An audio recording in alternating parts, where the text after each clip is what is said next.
Very good morning dear students. Quantum mechanics की इस special series में एक बार फिर आपका बहुत बहुत स्वागत। हम बात कर रहे थे कि जो मटेरियल पार्टिकल होते हैं वो कुछ विशेष परिस्थितियों में वेव नेचर दर्शाते हैं, उनके साथ एक वेव एसोसिएट होती है। तो हम ये चाहते हैं कि आखिर उस वेव का स्वरूप क्या है, वो जो वेव फंक्शन हमें प्राप्त होगा उसमें कौन कौन सी जानकारियाँ निहित हैं, और उस वेव फंक्शन के लिए हम एक ऐसा जनरल डिफरेंशियल इक्वेशन प्राप्त करें ताकि हमें एक स्पेसिफिक वेव फंक्शन से मुक्ति मिले। और डिफरेंशियल इक्वेशन मोर जनरल होते हैं, कई सारे सॉल्यूशन उनके होते हैं, तो उन अलग अलग सॉल्यूशन के संगत जो वेव हमें प्राप्त होंगी उनके सुपरपोजिशन से वेव पैकेट हम फॉर्म कर सकते हैं जो हमारे मटेरियल पार्टिकल के साथ एसोसिएट होता है।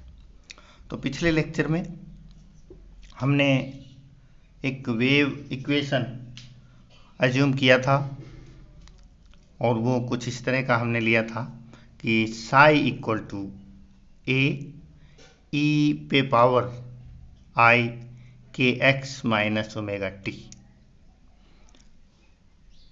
जहाँ ए कांस्टेंट है, ई चरघातांकी, आई स्क्वायर रूट ऑफ -1, के एक्स माइनस ओमेगा टी, ये वाली फॉर्म हमने ली थी। अब हम श्रोडिंगर की उस फेमस इक्वेशन को प्राप्त करेंगे जिसके द्वारा उन्होंने जो मटेरियल पार्टिकल हैं उनसे संबंधित जो वेव हैं उनके लिए एक ऐसा जनरल इक्वेशन प्राप्त किया जिसके द्वारा पूरी क्वांटम मैकेनिक्स आगे बढ़ी। सो रीचिंग टू श्रोडिंजर्स इक्वेशन। प्रिय विद्यार्थियों, यहाँ हम सिंप्लिसिटी के लिए अपने आप को वन डायमेंशनल वर्ल्ड में सीमित रख रहे हैं ताकि हमारा मैथमेटिक्स सरल हो सके और आसानी से ये क्वांटम मैकेनिक्स के जो कुछ हार्ड, कुछ कठिन जो तथ्य हैं, जो फैक्ट हैं, वो हम आसानी से हृदयंगम कर सकें, हमारे आसानी से समझ में आ सकें। बिल्कुल यही चीज़ें 3 डायमेंशन पर भी लागू होती हैं, उनके लिए इनका रूप थोड़ा सा बदलेगा। जो 2 और कोऑर्डिनेट हम छोड़ रहे हैं वो भी इसमें शामिल हो जाएंगे। तो ये ध्यान रखें कि हम सिंप्लिसिटी के लिए, हमारे मैथ को सिंपल बनाने के लिए हम 1 डायमेंशन की बात कर रहे हैं और इसीलिए हमने के एक्स माइनस ओमेगा टी यहाँ लिया। अब हम ये जो वेव इक्वेशन हमने एज्यूम किया इसके लिए फिर से वही पुरानी प्रक्रिया अपना के एक डिफरेंशियल इक्वेशन प्राप्त करेंगे ताकि हमें इस स्पेशल फंक्शन, जो पर्टिकुलर फंक्शन हमने लिया है, इससे छुटकारा मिले और जनरल फॉर्म में हमें इक्वेशन प्राप्त हो। तो इसके लिए सबसे पहले हम हमारे जो फेमस इक्वेशन थे जो हमने इलेक्ट्रोमैग्नेटिक वेव के लिए प्राप्त किए थे, 2 relation E equal to h cross omega और P equal to h cross के, एनर्जी और मोमेंटम के, इनको यूज करेंगे इस इक्वेशन में। तो हम इसे कैसे लिख सकते हैं? Sai equal to A E पे पावर आई, के को हमने लिख दिया यहाँ से P by H cross, so P by H cross x minus omega T, omega को हमने इस रिलेशन का उपयोग करके E बाई एच क्रॉस ये लिख लिया, E by H cross into T. तो हमारा इक्वेशन ये बन गया साई इक्वल टू ए ई की power I P by H cross x minus E by H cross T. यहाँ दोनों जगह से 1/h क्रॉस हम बाहर ले सकते हैं, तो हमारा इक्वेशन ये बन गया Sai equal to A E पे power I by H cross P X minus E T. ये हमारा वेव इक्वेशन बन गया। अब हम हमारा डिफरेंशियल इक्वेशन प्राप्त करेंगे और इसके लिए हमारे जो दो वेरिएबल हैं x और t, इनके साथ हम इसको डिफरेंशिएट करेंगे। शुरुआत करते हैं। सबसे पहले del psi by del x, x के सापेक्ष। सो ए ये e की पावर x फॉर्म है और e की पावर x का डिफरेंशिएशन e की पावर x ही होता है। तो सबसे पहले हम ये जो पावर है इसके सापेक्ष इसका डिफरेंशिएशन करेंगे। सो e की power i by H cross P X minus E T same आ गया। अब ये जो पावर में है इसका x के सापेक्ष डिफरेंशिएशन करेंगे। सो i बाई एच क्रॉस और अंदर जब डिफरेंशिएशन करेंगे तो x का डिफरेंशिएशन 1 p आ गया। e और t दोनों कांस्टेंट, इसलिए ये 0 हो गया। प्यारे विद्यार्थियों, यहाँ हम पार्शियल डिफरेंशिएशन कर रहे हैं और पार्शियल डिफरेंशिएशन की प्रॉपर्टी के अनुसार हम जानते हैं कि जब एक वेरिएबल के रेस्पेक्ट में डिफरेंशिएशन करते हैं तो दूसरे वेरिएबल को कांस्टेंट माना जाता है। ई तो पहले से ही कांस्टेंट है और टी को हम यहाँ कांस्टेंट मान रहे हैं क्योंकि डिफरेंशिएशन एक्स के रिस्पेक्ट में हो रहा है, इसलिए ये पूरी टर्म कांस्टेंट होने के कारण इसका डिफरेंशिएशन 0। सो ए ई पे power I by H cross P X minus E T और into I by H cross P, ये हमें प्राप्त हुआ।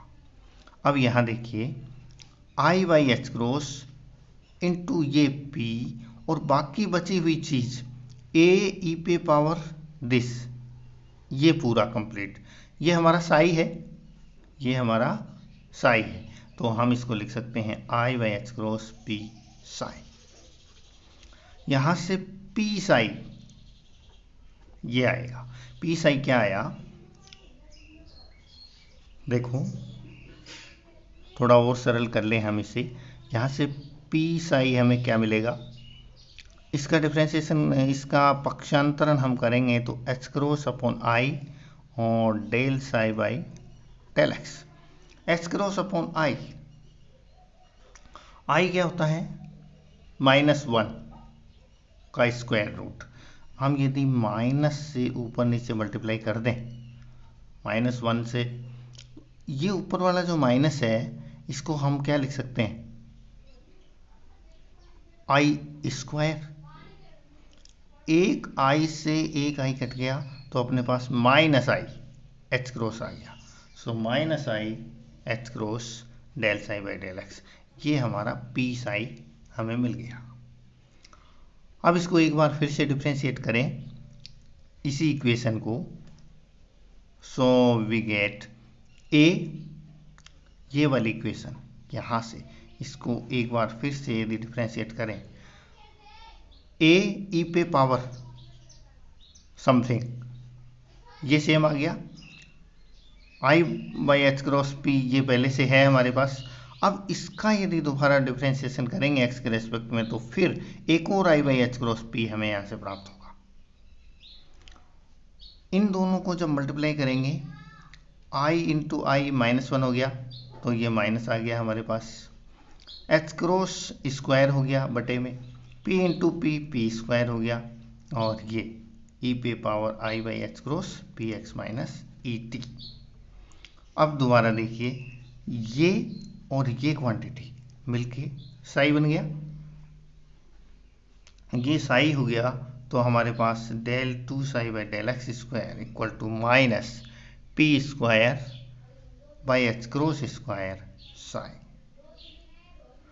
P square H cross square और A into this equal to psi. तो ये हमारे पास आ गया del 2 psi by del x square equal to minus P square by H cross square psi. यहाँ से हम पी स्क्वायर साई लिख सकते हैं। यहाँ से पी स्क्वायर साई हमारे पास क्या हुआ, ये देखो, p square psi equal to minus H cross square, del 2 psi by del x square. यहाँ से ये देखिए पी स्क्वायर साई हम लिखेंगे तो ये एच क्रॉस स्क्वायर उधर जाके मल्टीप्लाई हो जाएगा और माइनस का चिन्ह, तो minus H cross square del 2 psi by del x square. अब देखिए हम x के रेस्पेक्ट में 2 बार डिफ्रेंशिएशन कर चुके हैं। अब इसको टाइम के रेस्पेक्ट में हम डिफ्रेंशिएट करें, ये हमारा साई है, टाइम के रेस्पेक्ट में करें तो del psi by del T A E का पावर समथिंग, तो ए ई का पावर समथिंग, ई की पावर एक्स का डिफ्रेंशिएशन ई की पावर एक्स होता है, और फिर जो पावर है उसका वो डिफ्रेंशिएशन करेंगे अब की बार टी के रेस्पेक्ट में। So X will be treated as constant, so P और एक्स ये पूरी टर्म कांस्टेंट होगी, इसका जीरो हो जाएगा, minus I by H cross बाहर है, मल्टीप्लिकेशन में ये आ गया, इसका डिफ्रेंशिएशन टी का डिफ्रेंशिएशन टी के रिस्पेक्ट में 1 हो गया, तो ई आ गया, तो अपने को ये मिला ए ई पे power I by H cross P X minus E T minus I by H cross ये वाला माइनस और इनटू ई। इसको थोड़ा सरल करें हम, minus I by H cross ये आ गया इनटू ई, बाकी ये पूरा साई है, so we get minus I by H cross E psi. यहां से ई साई लिखिए, ई साई इक्वल टू ये चीज जब उधर पक्षांतरण होगा सो एच क्रॉस ऊपर बटे आई माइनस का del psi by del t, minus को -1 को हम क्या लिख सकते हैं आई स्क्वायर से एक आई कैंसिल होके ये आ जाएगा I H cross del psi by del T. So E psi हमारे पास आ गया I H cross del psi by del T. ये हमने टाइम के रिस्पेक्ट में एक बार और जो स्पेस कोऑर्डिनेट है सिंगल डायमेंशन में हमने एक्स जो लिया है उसके सापेक्ष हमने 2 बार डिफरेंशिएट कर लिया है। अब हम इस साई का जो फंक्शनल फॉर्म है उससे मुक्ति पाने के लिए हमारा डिफरेंशियल इक्वेशन लिखते हैं। चूंकि हम फ्री पार्टिकल की बात कर रहे हैं और हमारा पार्टिकल नॉन रिलेटिविस्टिक कंडीशन में है, यानी वेलोसिटी बहुत ज़्यादा नहीं है, स्पीड बहुत अधिक नहीं है, तो उसकी जो एनर्जी है उसको हम केवल काइनेटिक एनर्जी के रूप में मान सकते हैं। तो इसको हम इस प्रकार से लिख सकते हैं E बराबर पी स्क्वायर बाई 2m। अब दोनों ओर हम साई से मल्टीप्लाई कर दें, ई साई और P square by 2m Sai, या हम इसको इस तरह से लिख सकते हैं p square psi by 2m equal to E psi. Right hand side को लेफ्ट में लिख लिया और लेफ्ट को राइट में। अब देखिए पी स्क्वायर साई और इधर ई साई, ये दोनों मान हम प्राप्त कर चुके हैं। पी स्क्वायर साई कितना था हमारे पास, minus H cross square del 2 psi by del x square, ये हमने लिख लिया, by divided by twice M, so minus H cross square divided by twice M del 2 psi by del x square equal to E psi की value ये रही I H cross del psi by del T. ये हमारा वो equation है जिसकी हम तलाश में थे, डिफरेंशियल इक्वेशन। बड़े ध्यान से देखिए, यहाँ कोई P नहीं है, यहाँ कोई E नहीं है, यानी जो पार्टिकल नेचर है, जो पार्टिकल पैरामीटर थे वो न तो मोमेंटम इसमें है और ना एनर्जी है, यानी ये प्योर रूप से वेव पैरामीटर पे आधारित, यानी जो मटेरियल पार्टिकल के साथ जो वेव एसोसिएट है, जो दे ब्रोगली वेव है, उसको ये इक्वेशन रिप्रेजेंट कर रहा है। और एक और ख़ास बात, साई के फंक्शनल फॉर्म का भी ये मोहताज नहीं है, साई के फंक्शनल फॉर्म पे भी ये डिपेंड नहीं करता चाहे हम साई का कोई भी फॉर्म लेके चलें, चाहे एक्सपोनेंशियल फॉर्म लें, चाहे हम साइन के रूप में लें, चाहे हम कोसाइन के रूप में लें, चाहे हम उनका कोई लीनियर कॉम्बिनेशन लें, हमें यही इक्वेशन मिलने वाली है। दूसरे शब्दों में हम बात करें तो ये जो इक्वेशन है, इसका जो सॉल्यूशन है वो एक्सपोनेंशियल भी हो सकता है, उसके लिए भी काम करेगा, साइन के लिए भी, कोसाइन के लिए भी, उनके लीनियर कॉम्बिनेशन के लिए भी। तो ये जनरल डिफरेंशियल इक्वेशन हमें मिल गया है, जिसके द्वारा हम किसी समय t और किसी पोजीशन x पर वेव फंक्शन प्राप्त कर सकते हैं। वो वेव फंक्शन जो हमारे मटेरियल पार्टिकल के साथ एसोसिएट है। विशेष परिस्थितियों में हमारे मटेरियल पार्टिकल वेव नेचर दर्शाते हैं, उनके साथ जो वेव एसोसिएटेड है उसका वेव फंक्शन हमें यहाँ से मिल जाएगा। थोड़ी बात और आगे बढ़ाएं। हमने शुरुआत में बात की थी हमारा पार्टिकल फ्री है, यानी उसके ऊपर किसी प्रकार का कोई फोर्स नहीं लग रहा। मान लो ऐसी सिचुएशन ना हो, पार्टिकल फ्री ना हो और उसके ऊपर कुछ फोर्स लग रहा हो, और वो फोर्स कंजर्वेटिव टाइप हो, यानी हम उसको एक पोटेंशियल के द्वारा डिफाइन कर सकें। सो पार्टिकल की टोटल एनर्जी है वो kinetic energy plus potential energy दोनों का सम होगी। E will be p square by 2m kinetic part plus potential energy Vx, x का फंक्शन। एक बार फिर याद दिला दें आपको, ये Vx हम इसलिए लिख रहे हैं कि हमने अपने आप को वन डायमेंशनल सिचुएशन में, कंडीशन में कॉन्फाइंड किया हुआ है, सीमित किया हुआ है, ताकि हमारा मैथमेटिक्स इजी रहे और हम आसानी से ये एकदम जो नई ब्रांच फिजिक्स की है क्वांटम, इसका अध्ययन बड़े आसानी से कर सकें। और जब ये कॉन्सेप्ट हमारे दिमाग में अच्छे से रच जाएगा, बस जाएगा, तो हम इसी का विस्तार कर लेंगे 3 डायमेंशन में, जिसमें केवल कुछ चेंजेस होंगे और कोई बड़ा कॉन्सेप्चुअल चेंज नहीं होगा और हम आसानी से उसको समझ पाएंगे। वापस वही काम करें, हम साई को ऑपरेट कर दें दोनों साइड, तो E psi equal to P square by twice M psi plus V x psi, और वापस मान रखते हैं हम। पहले हम राइट हैंड साइड के मान रख दें और फिर इस लेफ्ट हैंड साइड को। सो पी स्क्वायर साई का मान वापस हम यहाँ से रख दें उठा के, और इससे ट्वाइस एम से डिवाइड कर दें। So we get minus H cross square by twice M del 2 psi by del x square plus V x psi equal to E iota h cross del psi by del t. This is the well-known Schrodinger wave equation.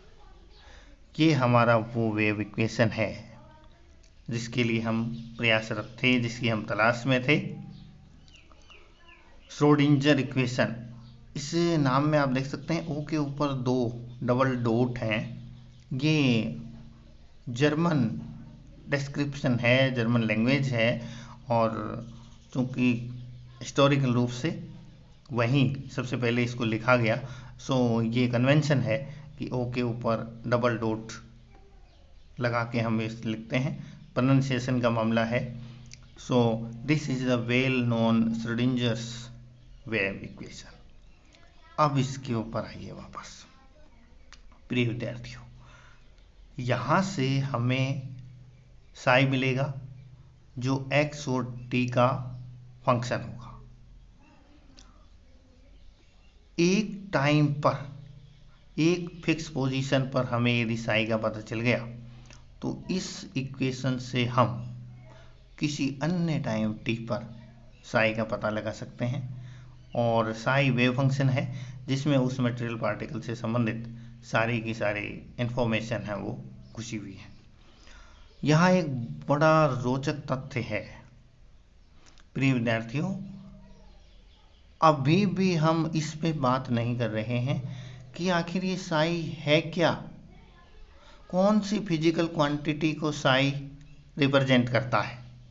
हमने electromagnetic wave की बात की तो वहाँ हमने electric field की बात की, फिजिकल क्वांटिटी क्या थी जो चेंज हो रही थी स्पेस और टाइम में? Electric field. यहाँ हमें ये पता नहीं है कि हम जो इवेलुएट कर रहे हैं, जिसकी चर्चा कर रहे हैं, जिसको मापने जा रहे हैं, जिसके टाइम इवोल्यूशन की बात करते हैं, वो कौन सी फिजिकल क्वांटिटी है? ये साई। लेकिन इसका विकास इसी रूप में हुआ, बड़ी उठापटक इस पे हुई, बड़ा गौर किया गया, लेकिन ये बात समझ ना आ सकी कि साई क्या फिजिकल क्वांटिटी है। लेकिन फिजिक्स रुकी नहीं, आगे बढ़ गई। इसी के साथ वैज्ञानिकों ने यह मान लिया कि कुछ भी है, लेकिन वेव नेचर तो है ही। जो हमारे स्मॉल पार्टिकल्स हैं, जैसे electron, proton, alpha particles, atoms, ions, ये विशेष परिस्थितियों में डिफ्रैक्शन, इंटरफेरेंस प्रकार के वेव कैरेक्टर दर्शाते हैं, वेव प्रॉपर्टीज दर्शाते हैं। सो इनसे जो वेव एसोसिएटेड है उसको ये साई रिप्रेजेंट करता है। और एक समय पर हमें साई ज्ञात है, तो इस इक्वेशन के द्वारा किसी अन्य समय पर इस इक्वेशन को सोल्व करके हम साई का मान ज्ञात कर सकते हैं। और इससे हमें वो सारी इन्फॉर्मेशन जो एक पार्टिकल के बारे में हमारे पास होनी चाहिए या हम जान सकते हैं, सब कुछ जानना यहाँ पॉसिबल नहीं है। ये बिल्कुल नई ब्रांच है और यहाँ बहुत सारी चीज़ों की ऐसी हम बात करेंगे कि बहुत सारे क्वेश्चन, बहुत सारे ऐसे अननोन क्वेश्चन हैं जिनका जवाब हम नहीं दे पाएंगे। और क्वांटम फिजिक्स ऐसी स्पेशल फिजिक्स है जो ये भी निर्धारित करती है कि कौन से क्वेश्चन पूछे जाने चाहिए। जैसे हम सामान्य क्लासिकल में बात करते हैं कि पार्टिकल कहाँ पर है, वर्तमान में पार्टिकल कहाँ पर है, इस तरह के क्वेश्चन क्वांटम में नहीं होते। यहाँ हम प्रोबेबिलिटीज की बात करेंगे कि पार्टिकल के किसी स्थान विशेष पर पाए जाने की प्रोबेबिलिटी क्या है। तो ये अलग और एक स्पेशल प्रकार की फिजिक्स है। वेव नेचर हम पार्टिकल की यहाँ जानेंगे और उसके बारे में जो चीज़ें जानना संभव है उनको इस इक्वेशन के द्वारा जाना जा सकता है। इसमें हम आगे बढ़ेंगे। ये famous well known Schrodinger equation, इसकी बात हम आगे जारी रखेंगे। थैंक्स, धन्यवाद।